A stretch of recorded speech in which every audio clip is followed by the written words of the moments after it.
خاص کر په دې میاشتې کې تراویح د دغه تراویح کولو لپاره انسان باید ډېر کوشش وکړي. دا معمولي عذرونه چې زه دغه عذر لرم په دې وجې تراویح نسم کولی، زه دا عذر لرم. خاص کر بعض کسان خو بیا د کاروبار عذر وایي چې په دې روژه کې زما حسابونه دي، زه د ټول کال حسابونه کوم، یا دا روژه زما سیزن ده، زه د شپې کاروبار کوم. دا بعض کسان چې د خواړه پخوي لکه دا جلبۍ و دا د شپې له دا کار شروع کړي.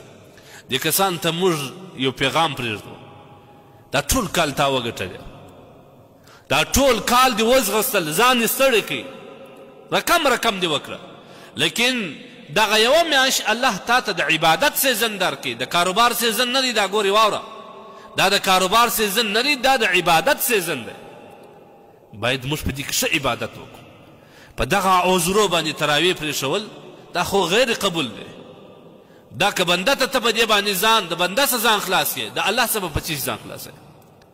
حدیث کې راځي نبي علیه الصلاة والسلام فرمایي من قام رمضان ایمانا واحتسابا، که چیرې سړی د روژې په میاشتې کې د شپې د عبادت لپاره ودرېدی د الله په وړاندې، په داسې حال کې چې دی مؤمن و او پر خپل عبادت باندې د الله څخه اجر غوښتونکی هم و، الله سبحانه وتعالی به د ده ګناهونه ور معاف کړي. الله تبارک وتعالی به د ده ټول ګناهونه معاف کړي. حدیث کې راځي نبي علیه الصلاة والسلام فرمایي ان الله فرض صيام رمضان، الله پر بندگانو باندې د روژې د میاشتې روژه فرض کړل. وسننت لکم قیامه، او ما ستاسو لپاره د دې روژې د میاشتې قیام د شپې، که تراویح وي، که تهجد وي، که عبادات نوافل وي، دا مې ستاسو دپاره سنت وګرځول. روایت کې راځي نبي علیه الصلاة والسلام فرمایي که چیرې په روژې په میاشت کې د شپې چا یوه سجده ولګول، هغه ځوانان دې واوري چې دا شپه دې په لهو لعب باندې تېروي، یا یې په بوډو تېروي، یا یې په ټورنمنټو باندې تېروي، په ګینو، په فوټبالو، په کرکټ یې تېروي، یا یې په پابجي ګیمو تېروي، او یا یې په ورکو تېروي، یا یې په بنډارو تېروي. دا کسان دې واوري. زموږ اسلام د انسان او الله تبارک وتعالی د بنده د مغفرت لپاره بهانه غواړي.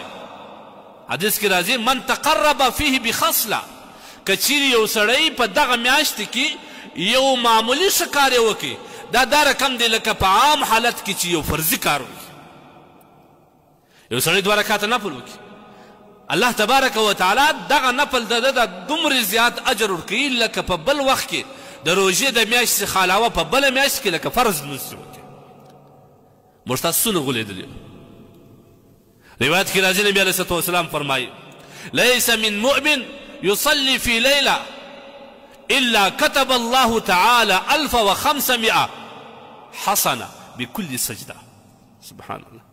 یو مؤمن که د روژې په میاشت کې د شپې د عبادت لپاره راکښېنستی، یا یې دا شپه په عبادت باندې رڼول، په یوه سجده باندې الله تبارک وتعالی 1500 نیکۍ ورکوي. سبحان الله. 1500 نیکۍ. د الله تبارک وتعالی رحمت څونه پر جوش راځي په دې میاشت کې. د الله تبارک وتعالی هغه شفقت پر خپلو بندګانو باندې، هغه رحم د الله تبارک وتعالی څومره زیاتېږي په دې میاشت کې. پر یوه سجده باندې 1500 نیکۍ درکوي، او پر یوه سجده باندې الله سبحانه وتعالی دته په جنت کې یو کور ورکوي چې د هغه به په سوو نه په زرو دروازې وي. موږ تاسو په چیز تېروو. هر یو کوشش دا کوي چې د تر اوسه ځان وکړي. په دا وخت کې بیا د شپې چاته مریض پیرسي، مریض بیا دا بس یو بهانه ده د ځان دپاره تله شي. صحیح دی، ته خو به د پلارو، د قریبو، د ورورو، د مولوي صاحب څخه په دې عذر ځان خلاص کړې چې ما تراویح نن په دغه عذر باندې پرېښولی، لیکن د دومرې عظیم اجر څخه، د دومرې غټ فضیلت څخه ځان څنګه محرومه کوي په دې معمولي وسه باندې. لہذا په دې میاشتې کې د شپې عبادت کوئ، الله ته ژاړئ، تهجد کوئ، تراویح کوئ، د قرآن عظیم شان تلاوت کوئ، دعاوې غواړئ. الله سبحانه وتعالی د مؤمن دعا نه ردوي. خاص کار ما مخکې درته وویل چې په روژه کې الله بیخي نه ردوي.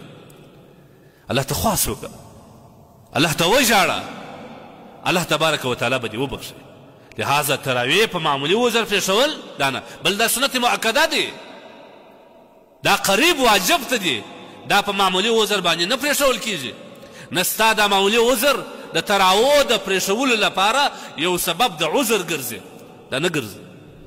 ویې که په شوق یې وکړه، ولې لانجې کوې، ولې حیلې ځان ته جوړوې، ولې د ځان دپاره د خلاصون لارې لټوې؟